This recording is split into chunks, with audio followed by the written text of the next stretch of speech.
Consumer equilibrium, if you can see the graph, it's a combination of the budget line and the indifference curve. We have done one thing, what we call it as least cost combination in the third unit. More or less it's the same thing over here also. There we have studied for labor, and here we are going to study about the goods. Yes, ma. So basically, why are we combining this consumer, like the budget line and the indifference curve? Indifference curve, we learned what is it? That is combination of a goods which gives him the maximum satisfaction. What is a budget line or a price line? That is the combination of a goods that the consumer can purchase. Okay, so if you combine these two, you will be able to find out the consumer equilibrium. Yes, so that is nothing but where a consumer is going to get a maximum satisfaction, and with that combination of a goods, and he is not ready to make any changes in that combination of the goods. Yes, so that is consumer equilibrium. Okay, so if this is the budget line, what is there? Yes, on that you are having the different indifference curves. Yes, so this point Q, if you see, that we call it to be a consumer equilibrium. Why are we taking only point Q but not R, S, T or H? The reason is because if you see the point R, yes, the point R, it is on which indifference curve? It is on the indifference curve of 1. H is also on the indifference curve of 1. If you take the next one, the point where you are having this S and H, they are on the indifference curve 2. Okay, if you see the point Q, you have it on the indifference curve 3.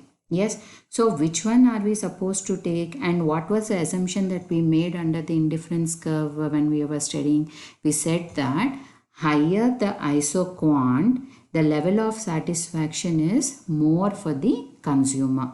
So what does he do? He is not going to select R, S, T and H combinations, even if they were the maximum satisfaction what they will be getting, but that points are lesser than the IC3. Yes, so that's the reason he is going to select the point Q, which is higher.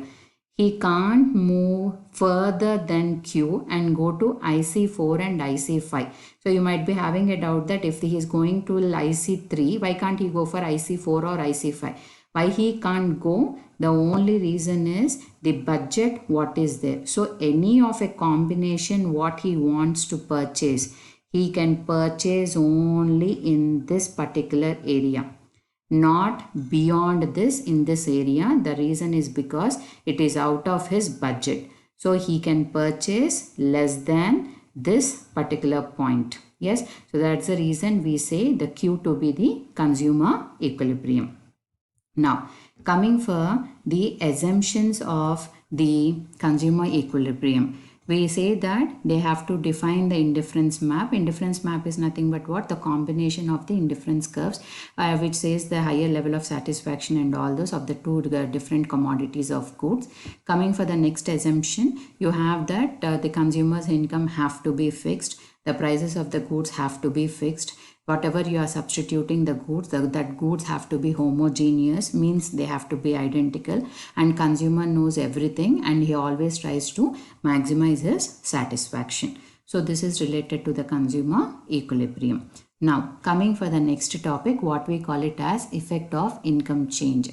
Consumer equilibrium can change based upon the changes in the income, based upon the changes of the substitute goods, or based upon the changes of the prices of the goods. Yes, so first we are going to see about the effect of income change. Yes, so when there is an income change, so if we are taking into consideration that the income of the consumer is going to increase, what is going to happen? You have a different budget line. Take for example, this is the first income of the consumer. Okay, now his income is increasing. So what's going to happen? From this budget line, which is L4M1, he will be moving to L2M2. Okay, yes. So when his income has increased, automatically what is going to happen? His affordability of product purchasing the product or the quantity of X and Y is going to increase. Yes. So when its purchasing power is going to increase. Yes. So what is going to happen?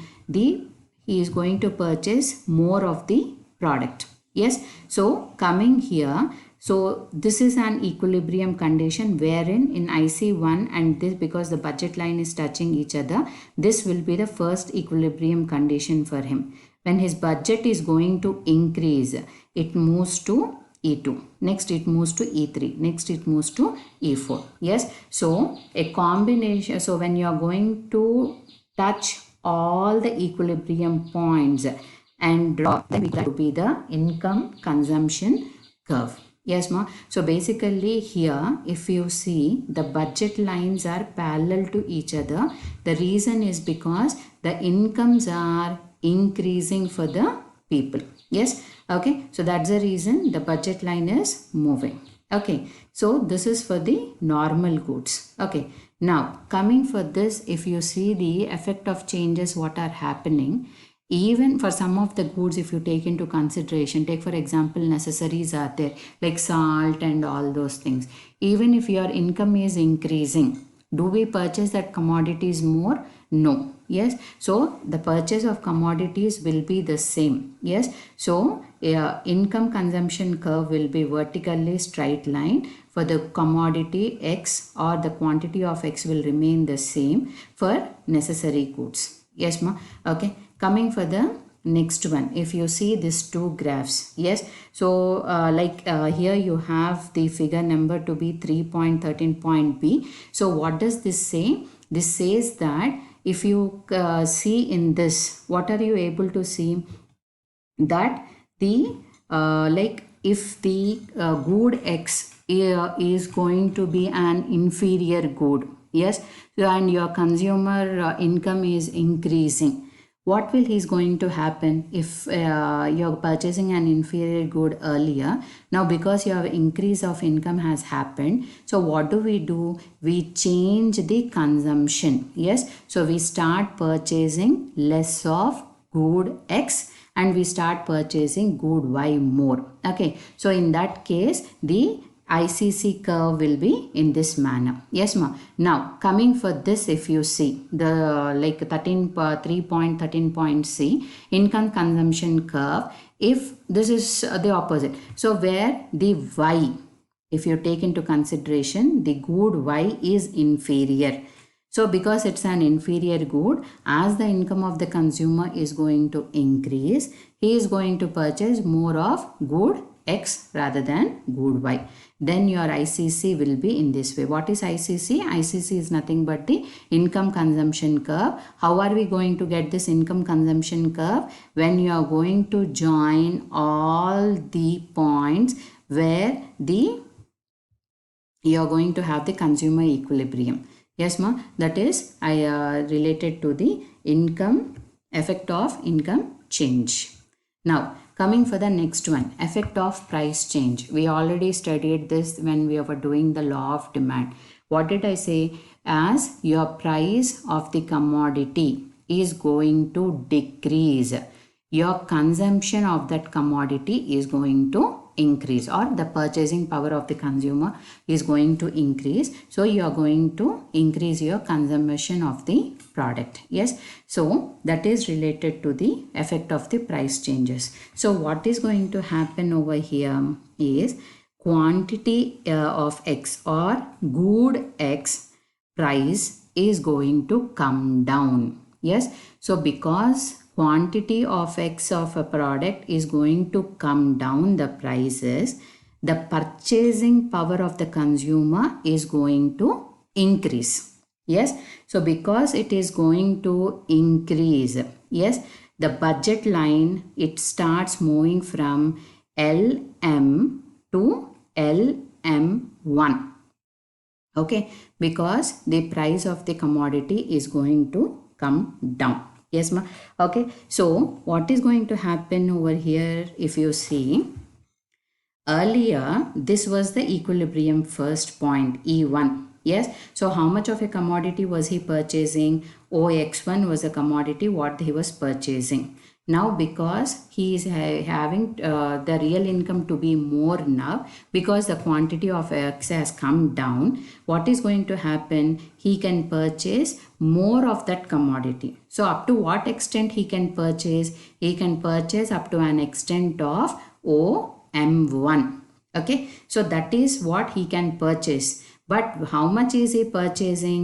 He is purchasing from O to X2. Okay, so where is the equilibrium? At this point is the equilibrium wherein he is going to get the maximum satisfaction if he is taking that combination of goods. Okay, now furthermore, the prices are going to decrease. What is going to happen? It's going to move to M2. Yes, in the same way for M3. Yes, ma. So when you are going to join all these combinations and draw a curve, we call that curve to be the price consumption curve.